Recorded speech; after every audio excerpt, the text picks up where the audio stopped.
रमेश जो शिवगंज गांव में मजदूरी करता था, उसका बस एक ही सपना है। वो अमीर बनकर अपनी बेटी पूजा की शादी एक अच्छे घर में करेगा, लेकिन किस्मत ने अब तक उसका साथ नहीं दिया है। हरी ओ भाग्यवान सीमा, समझ रही हो ना, बेटी बड़ी हो रही है। अगर उसे अच्छा घर ना मिला तो मन को शांति नहीं मिलेगी। कहाँ बड़ी हो गई? अभी तो उसकी उम्र सिर्फ 10 साल है। अभी से शादी की बात क्यों सोच रहे हो? अरे नहीं तो क्या, पहले से सोचोगे तभी तो सब होगा। और अमीर बनने में अब ज्यादा वक्त नहीं लगेगा। रमेश शुरू करता है दिन रात काम की बातें करना। एक दिन वो गांव के मुखिया सुरेश ठाकुर के पास जाता है।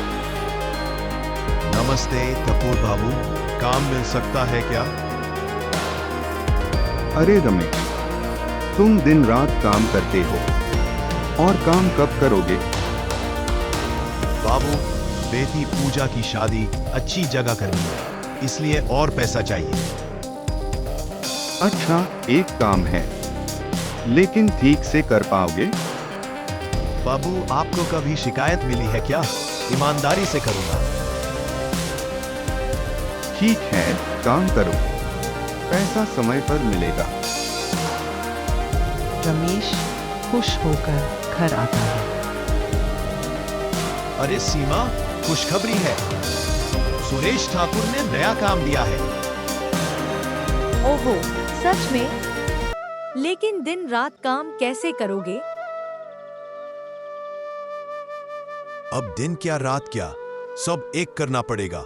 बस सपना पूरा करना है। कुछ दिन बाद रमेश को विकास और रोहित कुछ लोगों के साथ पकड़ लेते हैं और यूं चोर कहकर गांव में बदनाम कर देते हैं। पकड़ो पकड़ो, ये चोर हैं। नहीं भाई, हमने कुछ नहीं किया। झूठ मत बोलो, दिन रात काम करने के बहाने चोरियां करते हो। गांव वाले चिल्लाते हैं, इस चोर को गांव से बाहर निकालो। मुखिया सुरेश ठाकुर कहता है, तुम अभी के अभी अपनी पत्नी और बेटी को लेकर शिवगंज छोड़ दो। ये ही हमारा फैसला है।